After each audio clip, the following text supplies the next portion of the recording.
fuck with you. If I put my trust in you. Okay, so y'all, I did enjoy installing this wig. This was a side part. I tried to do a middle part, but it just wasn't turning out right.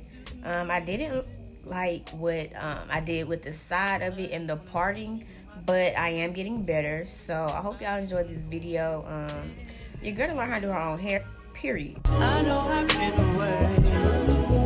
I'm just trying to get my mind straight. Don't get my shit